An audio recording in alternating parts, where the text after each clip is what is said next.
Welcome to the podcast today, Kelly. So before we get started, why don't you tell everyone about yourself and your journey to ChargEasy?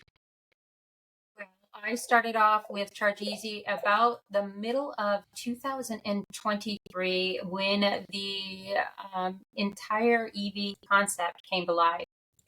I joined on the onset as a chief of staff, just trying to organize the company. And when the whole app was starting the foundation of being built, the owner, Jay Bowling, who is our CEO, he masterminded this entire project on an airplane traveling across the world.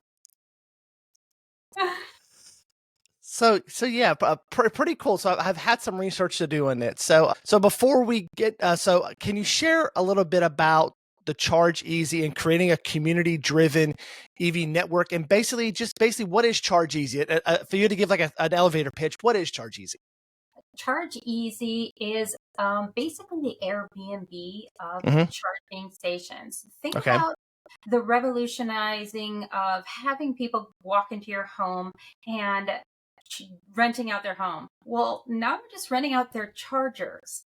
Right now, we currently have about 40 million different EV owners across the world, Hmm. and we're not accessing their charging. So, why not open up their charging units in their current home to make them passive income? So, from that perspective, we are on the mission to networking, opening up a system very similar to Airbnb, where we're revolutionizing the charging stations within people's homes and their residential businesses around the world. Gotcha. So, what are some key features that make the Charge Easy app so user friendly for EV drivers, especially those that are first time users? Well, what it has a geolocating system that actually adapts to anywhere in the world at this time. We are incorporating with our version 2 a connect system just like Airbnb, where people can schedule and pre-schedule their interactions where they want to go ahead of time instead of currently in-house. And uh, the electric vehicle will automatically connect to a machine. So it has geo locating precision inside the actual app itself. We are extending out to CarPlay as well. So you'll be able to soon get it on your computer in your car, and it'll say this home has ChargEasy. We have it's patent pending. It will actually be the patent should be finalized at the end of 2024, which we're really excited about, which will be the first ever patented product to actually allow people to make that passive income from home, basically changing the landscape of EV and opening up the communities to be able to utilize and make passive income from home. So I have a level 2 charger in my house, and Sir Sebastian has one in his house. So how easy is it to get set up on the platform? So in case someone would come to my house and charge, I get set up like that. How easy is that to work? And what are the benefits to me becoming a host? The benefits of you becoming a host is basically you download the app. You can download the app just for the EV and information alone. But if you become a host, which you get to set your price, you get to set the time that you're available to utilize that platform. So if you're a night owl, you don't have to worry about, if you want to have it in the daytime, you can do it. It's strictly, and we offer a seasonal increase. So let's just say you live near a big Gillette Stadium and your house is near there, you can upcharge for a 48-hour period prior to the game so that you can accommodate event planning, which is really good. And we're in the process of creating an entire community surfaced around our technology. Awesome. Cool. So, how does Charge Easy leverage data to enhance the user experience and then help host optimize their earnings? Well, actually, we have an integrated software which will allow you to understand whether or not how much you're using, where you've been, how much you've spent on ChargEasy, how much you're actually anticipated to spend based on where you're going, so that we can leverage the analytics to understand booking patterns, revenue generation, and enable you to fine tune what your pricing is in the area of which you are becoming a host. And who doesn't want to make passive income? Let's just say you got a brand new car and you want to offset that vehicle. I mean, you can make anywhere from $100 to $300, and that's almost paying for your actual monthly bill. So it could really be dramatic, especially in today's economy. So, kind of a follow-up question for that.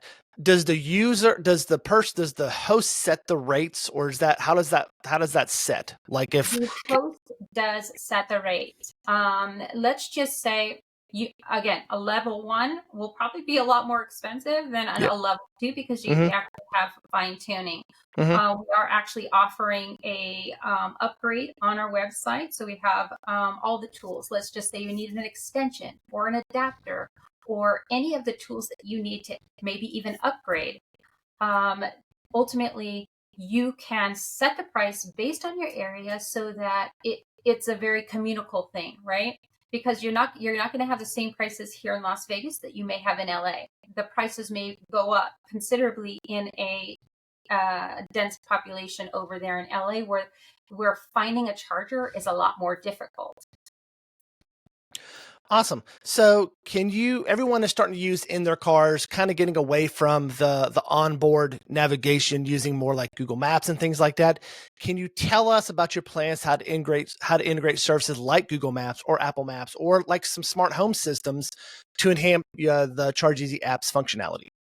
Actually, that app is already integrated into our system. So once you have found your charging place or charging host, now we have both commercial and public stations already integrated into our system, and we are in the process of data populating all of the hosts that are starting to come into our software, and we are expanding that to from West Coast, Las Vegas, LA, and because it's a high dense area for electric vehicles, we are integrating that. It's already integrated in our software. So once you find it, it will actually, if you click on I want to charge here, it will take you and tell you how far away it is, what the integration is. And I would say one of the best features about it is if you're visiting, let's say you're coming into town, you don't really know the town and you're visiting Aunt Mary, you can literally find a charging host. Let's just say there's one 3 houses down. You don't have to really go out and venture into finding a electric vehicle charging station. It will already be in your map and you will see something very close to your house. We are really trying to get into the Airbnb market. Right now, there are about 95,000 homes in the Airbnb market that are not fully tapped into. And we're in the process of making them aware so that we can say, hey, it's more passive income, because they're already passive income driven, right? So yeah, I just had a conversation with my buddy who's actually building a house here in Hot Springs, and he's going to have a charger at it because he's an EV owner. I said, have you thought about, having this at your Airbnb, to include, to make more revenue? They rent another renting the house, but they could also charge a revenue to rent. And he's like, I never thought about that. I didn't know this was an option for me. And I was like, oh yeah, there's companies out here. We're interviewing someone with that you can actually set that up with. So I like that idea. Yep. And it's very easy to become a host. You basically download the app.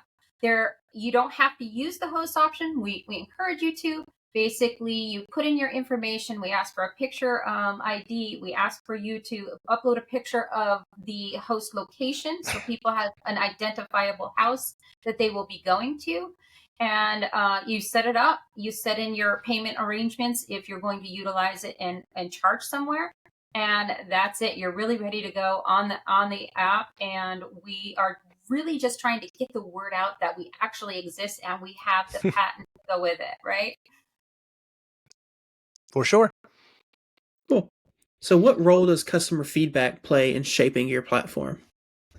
I would say customer feedback is essential, because when you have that customer feedback, it helps us curtail the app to ultimately make sure that we are staying true to our standards. It helps us with ultimately making sure that our customers are happy. we've found as we are, like I said, I've just started this. We've been launched maybe about 6 months, have been fully launched. And now we're in the process of gaining downloads and hosts. Right now we have about 1,000 downloads, and we are slowly starting to get out the word. We are in the progress of doing a complete marketing situation across the United States. The owner, Jay Bowling, he is in overseas all the time, and we have just integrated all of our geolocating stuff for overseas as well. And I would say the one thing with the United States that is not commonplace across the world is that in the United States, most of our charging units are inside our garage. And that's kind of like a safe haven for most EV chargers. And they're like, oh, well, how am I going to do it, right? Hence the reason why we decided to have the extenders and the things like that, the adapters, so that you can toggle from, the J176 over to the Tesla, right? Mm-hmm. So that we have these things available. But in most countries, all of the charging units are outside of the house, which makes ChargEasy a no-brainer for especially outside the country. But we're trying to really cater it to the inside. But we have a strong suit outside the country because they want to already start being a part of it. And that's what we're striving across globally so that we can ultimately have it integrated into just people's everyday life. Yeah, I was kind of thinking how would that work for me because, I have a garage. That's where my EV charger is. If I wanted to utilize something like this, what could I do? But, we just reviewed an EV charging extension cable, like a 21 foot. So I can literally put it underneath my garage, put a hook on the side of my house. They hook it there and then they just plug in whenever they need to. And when I come home for the day, if I don't want anyone charging it while I'm home, I can bring it back inside and turn it off so no one can charge anymore. So I'm glad you guys thought through those kind of barriers already to already have a plan for that. Yeah, definitely. We also found that in overseas in Europe, because they're outside, people just feel the need to come up to your house and start charging, which I found very interesting. No, really, it's a challenge for a lot of overseas. That would be a little weird for me. Yeah, and again, it was weird when people are videotaping going, what are you doing? That's my charger. I'm like, oh, well, I saw it was available. But here's the solution, right? To make that passive income so that you are ultimately being able to capitalize on someone actually using it. Totally agree. So another big push we're seeing is the use of AI. So how does ChargEasy plan to utilize AI to provide EV drivers with optimal charging suggestions and to improve their overall experience? Well, again, most of our technology is automated technology as we're trying to integrate the energy sector for our software. And we're hoping to tap into other sources of energy, not just the EV charging units, anywhere from solar to natural energy, to ultimately integrate that AI into our software so that it'll automatically detect and pick it up so we can capitalize on that revenue stream as well. Pretty cool. Yeah. So what role do you see ChargEasy playing in supporting the shift towards sustainable transportation and then just overall reducing of the carbon footprint? Oh, we are totally about reducing the carbon footprint completely. We have taken over just think about this. If we have these 40 million people, do you know 80% of people have charging units in their house? It's less than having to install one outside in a commercial area. If we had that 40 million people opening up their houses to having it's sustainable across the world, not necessarily just here in the United States. 40 million people have EV charging already installed in their house. And if we can get them to share the power, we can ultimately put that green footprint and not even really have to overextend. We're really trying to gear it towards the rural areas and the areas like if you're traveling from LA to New York, making sure we're completely sustainable from here to there where the most rural areas don't have that ability. Now, if they were to come onto our website and purchase an EV unit, in a rural area and we were able to harness their power, they would probably make bank because they get to choose how much they charge. Because if they're out in the middle of nowhere, people are like, look, I found one on ChargEasy, I can go there, right? Mhm. And it reduces the carbon footprint completely. And we're trying to gear our website to being that sustainable energy going forward in the EV communities. So yeah, I'm glad you kind of focused on the rural part of it, because that's the issue we have here in Arkansas. You know, we have a lot of we have enough charging along our main interstates to get us by, but if we want to go to certain parts of the states, it gets a little tricky. You want to head up to the mountains, it gets a little tricky. You know, we have people all the time in our Facebook group saying, "Hey, I'm trying to go from here to here. There's no charging." And when people say, "Hey, stop at my house and charge here," or "Hey, go to this dealership and charge there," it'd be a lot easier if there was an app like this to say, "Hey, listen, I'm going to Mountain Home, Arkansas, and there's no level 3 DC fast charging between here and Mountain Home, Arkansas. Once I get up there, I don't know how to charge to get back. Would there be a way for me to find out how to charge at a level 2 location, someone's house or something else to get myself back?" So I'm really excited that you guys are kind of focusing on the rural application of this of ChargEasy.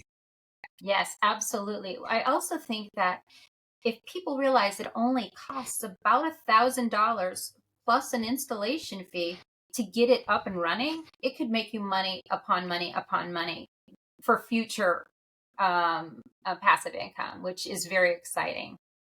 So what are some of the biggest challenges that you at ChargEasy are facing scaling this up, and how do you see the EV charging landscape evolving? Like I say, let's say one of our biggest challenges is ensuring consistent availability of charging stations in lessly dense populated areas.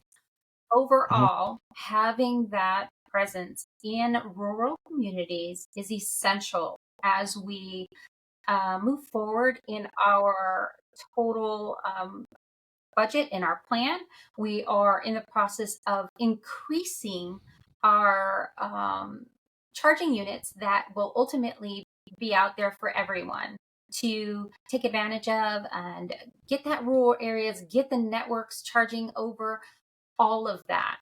We want to make sure that people have the ability to purchase them and get the tax credits and get their charging station up. It's probably the best time before any of the rebates are changed going forward. And like I said, 85% of the states have rebates for your charging station. So even if you spend $1,000, you'll probably get close to like a $5,000 rebate just for purchasing one unit. And if it's a rural community, you can actually take it's per unit. It's not per 5 units, it's per unit. So having that extra tax credit will be beneficial to anyone wanting to jump into this industry, just like the Airbnb industry and purchasing houses. People do it all the time. But for the EV community, why not jump in now before the game gets too saturated? Because now's the time to be a part of the EV community and get those tax rebates and grow. We are looking into expanding into both residential and commercial industries in more rural areas so that we can capitalize on expanding, sharing the power so that we can have everyone part of this sustainable future. Very cool. So what do you see as the 5-year picture for ChargEasy? Our 5-year plan is where our goal is to have over 100,000 users across the United States and then jump fully into the overseas market, which in my personal eyes, I believe it's almost easier to tap into other foreign countries because they're outside. It's convincing the American people that it's okay to share the power. And who would have thought you would have ever taken an Uber ride with a total stranger, right? Now people put their 16-year-olds in a random vehicle. Why not take the chance, capitalize on it now? And that 5-year span is having at least 50 to 100,000 different charging units spread across the United States into the most rural areas so that we can capitalize on sharing the power in the most densely outskirts of America so that we can share the power, maintain schedules, getting these partnerships, and expanding the power where there is no power currently. Kelly, you have been a pleasure to chat with today. This is something new that that we didn't know about, so it was great to learn more about it, especially for us and for our audience. Where can people go to find out more about ChargEasy, or if they want to sign up?